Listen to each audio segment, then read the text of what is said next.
কোনো কারণে এরা আমাদের সঙ্গী না হয়, আমরা ইনশাল্লাহ তৈরি আছি এবং জনতা উন্নয়ন পার্টির নেতৃত্বে আমরা এই সরকারের ক্ষমতা থেকে আমরা ক্ষমতাচ্যুত করবই। এটা উপরওয়ালা আমাদের সহায়তা দেবে বা মানুষের মনে সেটা আজকে জাগ্রত হচ্ছে যে আমরা অন্যায়কে, দুর্নীতিকে কোনো মতেই প্রশ্রয় দেব না।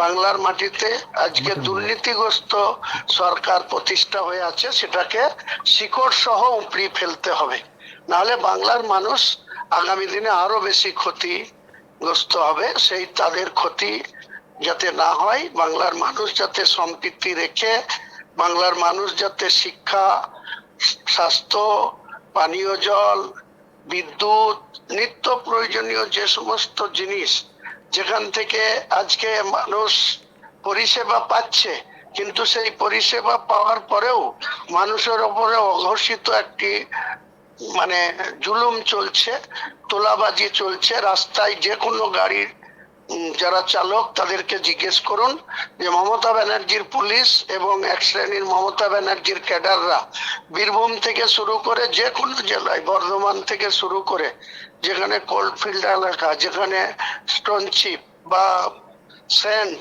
বালি, যা কিছু পরিবহন, সমস্ত জায়গায় লুট চলছে মমতা ব্যানার্জির নেতৃত্বে। বেশ, হুমায়ুন বাবু, এখান থেকে আরো একটা বিষয় দেখুন, এসআইআর এর প্রক্রিয়া প্রায় শেষের দিকে, সেখানে দাঁড়িয়ে ভোটের ঘোষণা আর খানিকটা কয়েকটা দিনের অপেক্ষা বলা যেতে পারে। বুথ স্তরে কতটা সংগঠন শক্ত করতে পারলেন? কারণ আপনি একেবারে শেষ মুহূর্তে বলা যায় যে আপনি দলের ঘোষণা করেছেন, সেখানে প্রস্তুতি কতটা তুঙ্গে রয়েছে?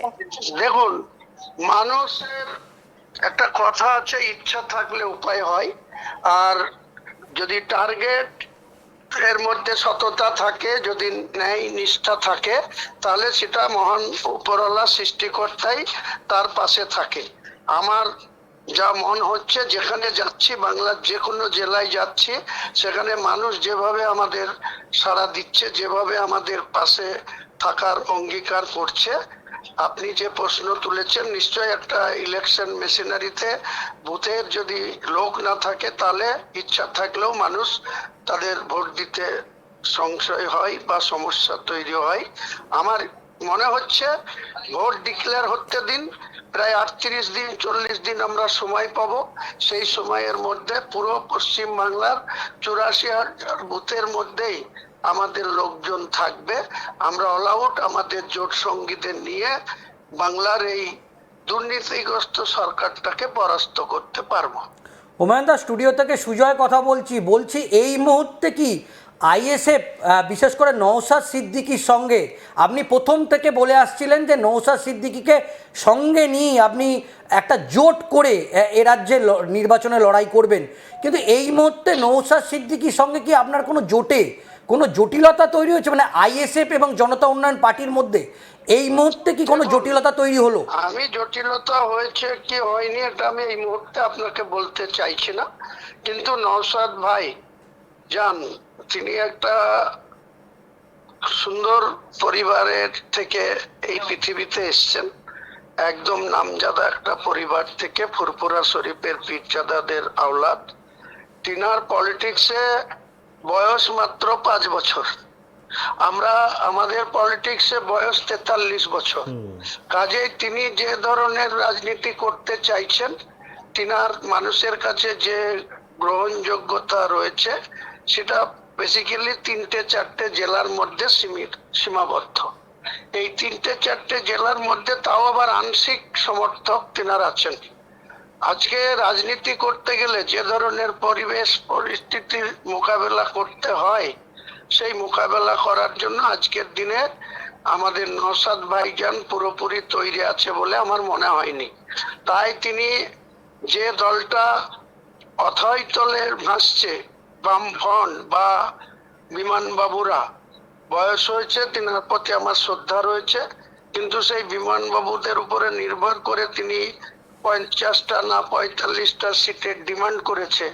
তিনারা আমার কাছে খবর আছে যে 23টা সিট দিতে চেয়েছে বা 24টা সিট দিতে চেয়েছে। এই পদ্ধতিতে যদি ওনারা সিট ডিক্লেয়ার করেন, আমি নিশ্চিতভাবেই, উনি কি করবেন, আমি করব না, কোনো সিপিএম এর সাথে বা এই ধরনের ঔদ্ধত্য যারা দেখাবে যে আমাদের সাথে আলোচনা না করে তারা নিজেরা যদি সিট বাটোয়ারা করে নেয় বা নিজেরা যদি আলোচনা না করে যদি এইভাবে সিট ডিক্লেয়ার করে, তাহলে অল আউট লড়ার জন্য জনতা উন্নয়ন পার্টি প্রস্তুত আছে, প্রস্তুত থাকবে। হুমায়ুন দা, যদি আইএসএফ আপনার সঙ্গে বা জনতা উন্নয়ন পার্টির সঙ্গে না আসে, তাহলে কি মমতা বন্দ্যোপাধ্যায় কি পলিটিক্যাল একটু সুবিধা পেয়ে যাচ্ছে না? দেখুন, এটা ভোটাররা ঠিক করবে কার বিশ্বাসযোগ্যতা আছে মমতা বন্দ্যোপাধ্যায়কে হারাতে পারে, এটা বাংলার মানুষ ঠিক করবে, বাংলার ভোটাররা ঠিক করবে। ওটা আপনিও বলতে পারেন না, আমিও বলতে পারি না। আমি যা আওয়াজ পাচ্ছি, আমি যা মানুষের সঙ্গে মিশছি, সমর্থন পাচ্ছি, নদিয়া জেলার মতো জেলায় যেখানে একসময় সিপিএম এর প্রচন্ড শক্তিশালী সংগঠন ছিল 34 বছরের লেফট ফ্রন্টের সময়, সেই অনিল বিশ্বাসদের যেখানে এলাকা বাড়ি ছিল করিমপুর থেকে পাশে চাপড়া, আমি কালকেই চাপড়াতে মিটিং করেছি দুটো, পলাশিপাড়ায় করেছি একটা, কালীগঞ্জে করেছি একটা, রাত্রি 10টা পর্যন্ত, যেখানে আমি আমার রাজনৈতিক জীবনে দেখিনি যে রাত্রি 10টা পর্যন্ত লোক আমাকে আমার সঙ্গে দেখা করার জন্য, হ্যান্ডশেক করার জন্য রাস্তা ঘিরে দাঁড়িয়ে আছে, মহিলারা পর্যন্ত। কাজে আমি যেটা পাচ্ছি সেটা আমার সঙ্গে অন্য কারো কম্পেয়ার আপনারা করবেন না। আমার উপরওয়ালায় বিশ্বাসী, আমরা মানুষ হিসাবে উপরওয়ালা আমাদের সৃষ্টি করেছে, আমরা ন্যায়ের পক্ষে ন্যায়ের লড়াই লড়তে লেগেছি, দুর্নীতির বিরুদ্ধে আমরা লড়ছি, মানুষ সিদ্ধান্ত নেবে।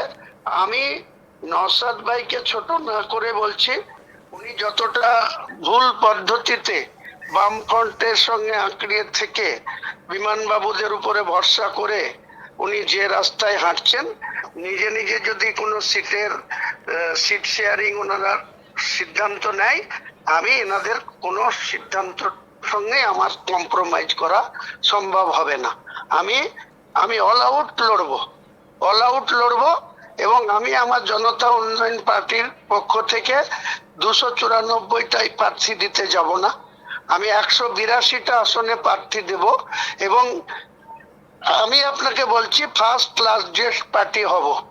আমার পিছনে থাকবে ভারতীয় জনতা পার্টি, আমার পিছনে থাকবে তৃণমূল কংগ্রেস পার্টি। আপনি রেজাল্টের দিনে দেখে নেবেন। বেশ, অসংখ্য ধন্যবাদ হুমায়ুন বাবু আপনাকে।